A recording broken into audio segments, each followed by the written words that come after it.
G'day ladies and gents, and welcome back to Cold Waters with Mags, and welcome back to the 1968 campaign. So this time we have been sent to the Denmark Strait. A small group of nuclear-powered attack submarines, Soviet attack submarines, are trying to slip back into Soviet-controlled waters via the Denmark Strait from the Atlantic Ocean. Our mission is to, of course, make sure this does not happen. So, our first submarine has been located, Sierra 1, it is a November class, and currently it seems completely unaware of the fact that I'm here. Which is honestly unsurprising considering that this submarine comes steaming into the area at 21 knots and has been maintaining that speed since the moment that I detected it. Although in its defense, I entered the area at only 5 knots. I was stationary when this submarine group actually passed into my location on the world map, so they never had a chance to detect me to begin with. So, at this point, we've moved into the baffles of this November, so I'm going to accelerate quickly and we're going to start diving. I want to get right in on this November 6 and close gap on it as quickly as I possibly can. At this point, being in the baffles, you cannot hear a single thing that I'm doing. However, it is continuing to turn through. So closing as much as I can. I'm going to turn to the right to try and stay in the baffles for as long as possible. There we go, I'm out of the baffles. Into ultra quiet. Sonar, no longer cavitating. Now there's a pretty good chance that the November actually heard us cavitating there for just a moment, as we passed out of its baffles before I went into silent running, and it may have gotten a bit of hull noise as I was doing above 5 knots even once silent running was activated. And it does look like it heard something, so it's continuing to turn through, and looks like it's going to turn straight down my bearing. Prep torpedo 1 and 3 for launch, active sonar activated. We're going to be firing at close range. And there is Sierra 2. So Sierra 2 is likely going to be the partner. It's likely to be another November. Thankfully, I don't have to worry about that one just yet. I've just got to worry about this November right in front of me. So range to target is 3 kiluyards at this point. The November's doing 21 knots. And we're going almost perfectly head to head. Now this is not necessarily a bad situation for us to be in, because we're only doing 5 knots. At 21 knots, this November is not going to be able to hear us with its passive sonar equipment. It will be able to pick us up on active sonar if it goes live, but we'll know when that happens. Also, at 21 knots, it's not going to be able to fire torpedoes. It's moving too fast. And it just went active, so it now knows we are here. Ready, tube 1 is away, tube 3 is also away. Now both torpedoes have been fired to activate at extremely short ranges. I need them to activate as quickly as possible because this November is, well, it's right here. And it's just heard the torpedoes in the water, so it's gone hard to starboard. It's accelerating at this point. But at this point the torpedoes are so close that it's not going to matter. All I have to do is just give them a little bit of adjustment, which I can do with the wires. So torpedo 2 has been adjusted to target, torpedo 1 just went active. And both have now acquired the November, and then almost immediately lost the November because of one little countermeasure in the water. Thankfully, torpedo 1 has reacquired, torpedo 2 is requiring a little bit of coaxing. I'm using the wire to turn it back around at this point, and it's now acquired as well. Just holding position at the moment, just maintaining my 5 knots inside of the sturgeon. I do not want the wires to break, so I don't want to move around much. Also, I'm not entirely sure what Sierra 2 is up to, so I'd rather not make myself obvious. Weapons once again have reacquired. Torpedo 1 and Torpedo 2. November is continuing a long left-hand turn. I'm going to take manual control of Torpedo 2 and turn it 90 degrees parallel, so as the November turns over and the November changes direction and starts turning back to starboard. So, relock the weapon into position, and we're going to take control of Weapon 1 and get Weapon 1 turned back in. Now November is turning back to port hard. retake control of the lead weapon, which is Torpedo 2. And once again trying to cut the corner as Torpedo 1 is moving in as well. Bringing it parallel. Looks like the November is starting to wave back in the opposite direction. Torpedo 1 is just going across, and impact from Torpedo 1. And that's still not enough to take this November down. This is the second torpedo hit this November has taken, and this thing is still going. Just trying to drift the next torpedo over. Be really cautious here about the wire breaking too, because if the wire breaks, this weapon could detect the sturgeon, and that would be the end of that. Because I will not survive a torpedo hit. Not at this difficulty level.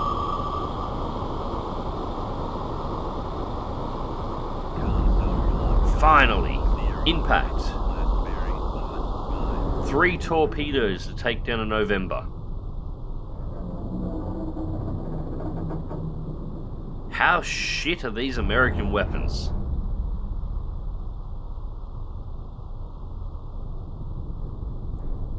I'll actually be perfectly honest with you, this is why the 1968 videos have been coming a little bit slower than the 1983 campaign videos did. The truth of the matter is, the 1968 campaign is not very fun. It's more of an exercise in frustration. The difficulty level slider for the game actually operates identically to the way that the 1983 campaign operates, or 1984 campaign operates. And that difficulty slider is optimized for the 1984 campaign. The 1968 feels like an afterthought.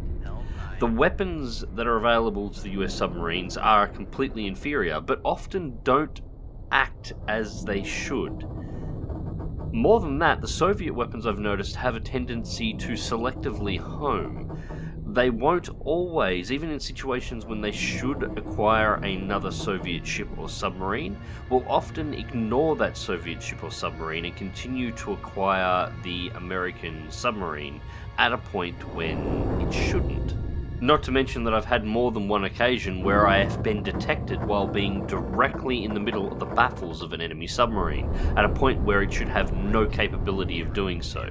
I really want to enjoy the 1968 campaign because the concept is actually really interesting, but in truth, it feels broken. Anyways, at this point we are moving to engage Sierra 2. This is another November class. It is currently maintaining 26 knots in a straight line. It is deaf as a post. It has no idea I'm here at this point. I could probably accelerate out to 15 knots and still not be detected by this submarine. So, at this point, I have accelerated up to 25 knots, and what I'm trying to do at this point is get the November to notice me, because I'm not going to be able to catch it. If it stays in its current heading at 26 knots, I can only do 25 at best, and most of the time I'll be accelerating past 24. It's going to get going, and I'm never going to catch it. My weapons will not be able to catch it. It will just keep driving in a straight line, so I need to get its attention.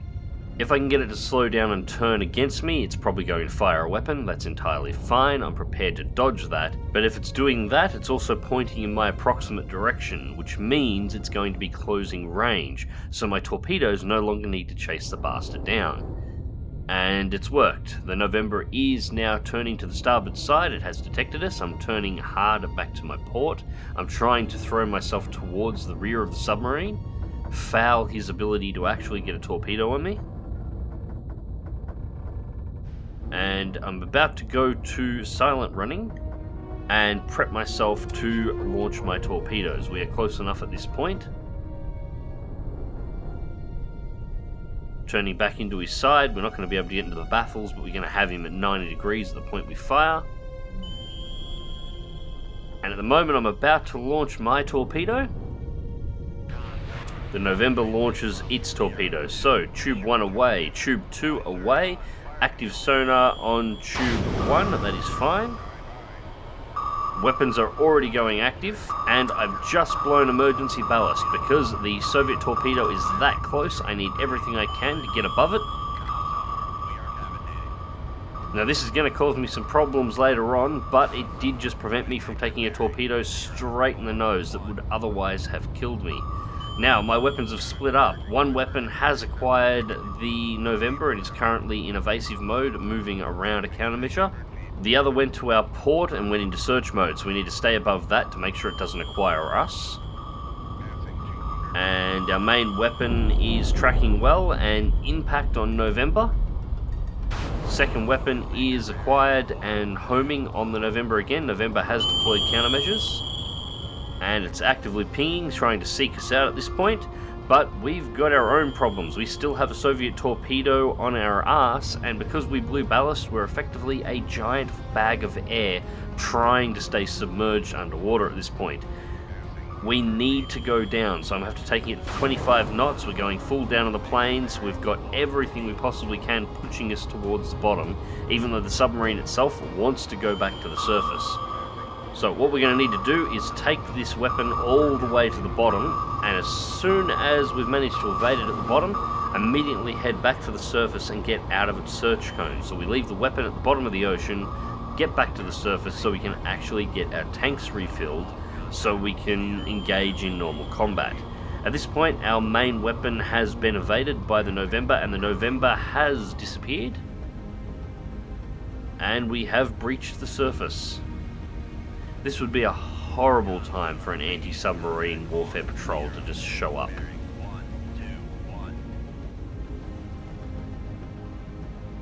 Thankfully for the moment, this little trick of ours seems to have actually worked. The Soviet weapon is at the bottom of the ocean. We are on the surface and currently refilling our tanks. Unfortunately, this has given the November free rein to run out of the area at 26 knots. It's still maintaining speed even though it took a hit. Our second weapon that was fired is just circling down below us, not far from the Soviet weapon, although it's that useless that it's not an overly great threat. So with our tanks refilled, we begin putting our boat back under the water, and time to start making our way towards the November and see whether or not we can actually catch our way back to it. Now, here's one of the interesting things that I was talking about before in regards to how sometimes Soviet torpedoes react. At that torpedo's range and detection level, and at my current noise level, I'm only doing 5 knots, and my current depth, if this torpedo couldn't detect me doing 25 knots on the surface, it shouldn't be able to detect me doing 5 knots at just below the surface. Yet as soon as my conning tower went below the water, that torpedo instantly detected me and started closing back into range again. This is one of the things that makes playing the 1968 campaign so frustrating. It seems the AI has its own set of rules that don't actually compare to any rules that you have, at least in the realistic and elite difficulty levels. I should also say that these particular effects only popped in after a patch a little while ago. I have actually completed the 1968 campaign prior to this, prior to that patch, and everything worked pretty much as I would expect, and I completed it with this very submarine. So yeah, I'm not entirely sure what's going on. Thankfully, the torpedo ran out of fuel. It still obeys that rule and just detonates behind me, so we are now clear to go and try and chase down the November, not that we can actually catch it. Thankfully, we're probably not going to need to.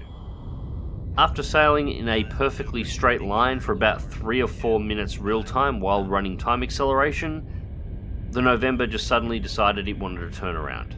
It didn't bother slowing down, still maintaining flank speed, pulled itself up, turned 180 degrees and started heading in a direct line at maximum speed down the vector that it had come from.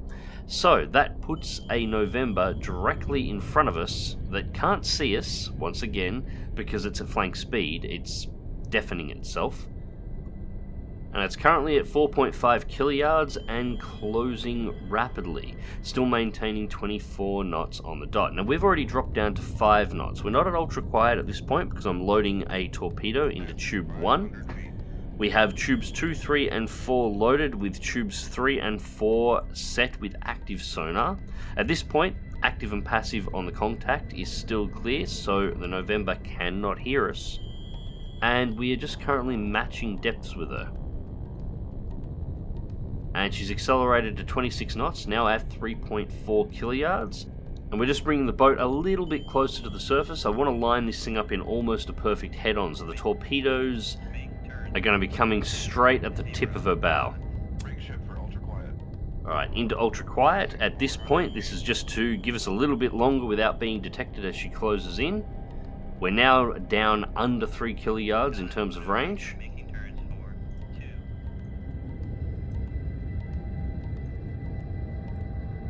She's right there. Any closer and we'd be able to touch her. 1.7 kiluyards range, 26 knots.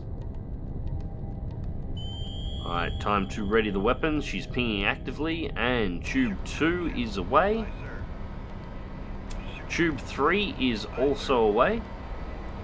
Now these weapons are going to go active almost instantly, and there they go. Both weapons are active, both weapons are acquired. And the November is turning hard to port to try and dodge, and it manages to successfully dodge. The weapons go straight over the top of the November's back. Now this is actually a problem, because we just lost both wires to these torpedoes as well. So we're doing 5 knots, they're going to turn in a half circle, and we are now broadside to their search pattern right in front of 2 of our own weapons. And our weapons have detected us. I've accelerated to 15 knots and I'm turning hard to starboard side. Trying to bring ourselves above the weapons, and thankfully we managed to avoid them. As we break contact with the weapons, they immediately reacquire the November and start diving back towards her. Unfortunately, in having to make this maneuver, we put the November in our baffles, so we now have no contact to the November. Thankfully the weapons are still tracking, so we don't need to worry about that. New torpedo is sliding into Tube 2 just in case we need it. We are hard down to the port side at the moment to try and bring the November back around so we can see her. And there we go, we have a light contact. It's not overly clear, but it's clear enough. We're going to pick it up fast enough at the speed it's running at. Although at this point it does appear that the November is slowing down. It's dropped down to 21 knots. That's good, the torpedoes can definitely close in at 21 knots. Now it's down to 15 knots. Why the hell would the November be slowing down with 2 active torpedoes on its arse? Well, as it turns out, the reason was actually quite simple. The torpedo that I hit it with initially has finally done its work. The November has lost reactor power, and the back end of the submarine has flooded. And it's flooded to the point where it can no longer maintain its buoyancy, so it's just hit the bottom. It's still quite alive. It's just no longer able to move. It's on its guts. And this is a beautiful sign of exactly how bad these American torpedoes are. Stationary submarine, perfect lock, on the bottom of the ocean, it cannot move. Stationary November still manages to evade torpedoes. Thankfully, as the torpedoes descend down to its level, they do reacquire it in the turn back, and finally, this little chase comes to a close.